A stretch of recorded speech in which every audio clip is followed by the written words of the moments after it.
રાધનપુરમાં ગૌમાતાના કરંટના મોત બાદ તંત્ર વિરુદ્ધ લોકોનો રોષ છે। સામાજિક કાર્યકરોનું ચેતવણીભર્યું આવેદનપત્ર। ખુલ્લી ગટરો, ખાડા, જીબલેન વાયરોથી રાધનપુર જોખમમાં છે। સમયસર પગલાં નહીં ભરાય તો આંદોલન ઉગ્ર બનશે। રાધનપુરમાં ગૌમાતાનું કરંટ લાગતા મોતનો મામલો છે।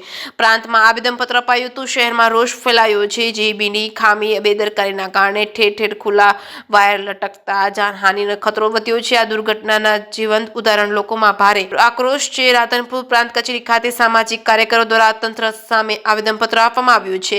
રાધનપુર નેશનલ હાઈવે પર ખુલ્લી ગટરો, અનેકવાર લોકો, બાળકો અને પશુઓ દુર્ઘટનાનો ભોગ બન્યા છે। શાળાના બાળકો, રાહદારીઓ અને બાઇક ચાલકો દિન પ્રતિદિન જોખમમાં મુસાફરી કરવા મજબૂર બન્યા છે। સામાજિક કાર્યકરોની માંગ છે તાત્કાલિક ગટરો બંધ કરી ઢાંકણા નાખવામાં આવે, ખાડાઓ પૂરવામાં આવે, પાકા રસ્તા બન્યા સુધી રેતી કપચી નાખી તાત્કાલિક વ્યવસ્થા કરવામાં આવે। જીબીના જવાબદાર અધિકારીઓ સામે કાયદેસરની કાર્યવાહી કરવા માંગ કરી છે। કેસી ગુજરાતી સાથે મનુ ઠક્કર, રાધનપુર। આજે અમે કોઈ પણ પક્ષને નહીં પણ સામાજિક રીતે આવેદન પત્રક પ્રાંત ઓફિસ રાધનપુર ખાતે આપવા માટે સૌ સાથે આવ્યા છીએ। અમારું આવેદન પત્રક આપવાનો હેતુ એ જ હતો કે રાધનપુરની અંદર જીવના જોખમે ખુલ્લી જે ગટરો છે, નેશનલ ઓથોરાઇઝ ખુલ્લી ગટરો, પ્લસ સાથે નગરપાલિકાની ઘણી જગ્યાએ મોટી ખુલ્લી ગટરો છે, સાથે સાથે જીબી દ્વારા જે ખુલ્લા વાયરો, જે જીવતા કરંટના વાયરો પડ્યા છે એના અનુસંધાને છે। ત્રીજું છે કે જે રાધનપુરની અંદર જ્યાં જુઓ ત્યાં ખાડા છે, જીવ જોખમી ખાડાઓ છે એનું છે। અને હમણાં જ એક આપણે ગૌ માતાનો જીવ ગયો છે કરંટથી, જે જીબીની બેદરકારીથી।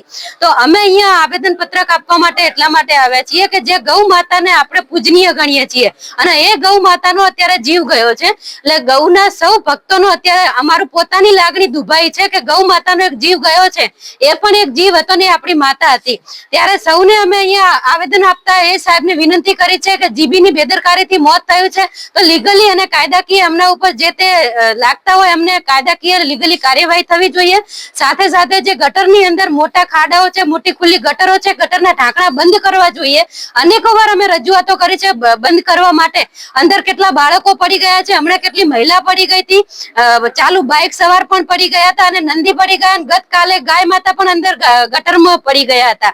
તો આવી ખુલ્લી ગટરો અત્યારે ચાલુ વરસાદમાં કઈ જગ્યાએ ગટર છે, કઈ જગ્યાએ નથી, કોઈને ખબર રહેતી નથી। તો વારંવાર જીવ જોખમાય છે। તો અમે એટલો સવાલ કરીએ છીએ કે શું કોઈના જીવ જાય એની તમે રાહ જોવા માંગો છો અને ત્યારે જ ગટરો બંધ કરશો કે પછી રસ્તા ઉપર પબ્લિક આવશે ત્યારે તમે ગટરો બંધ કરશો? કોની રાહ જોવો છો?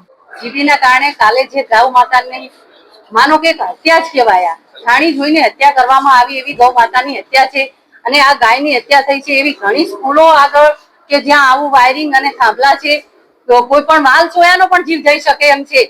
અને હિન્દુત્વની મોટી મોટી વાતો કરતી આ ભાજપ સરકાર જ્યારે ગાયોના નામે વોટ માંગે છે અને ગાયોના નામે વોટ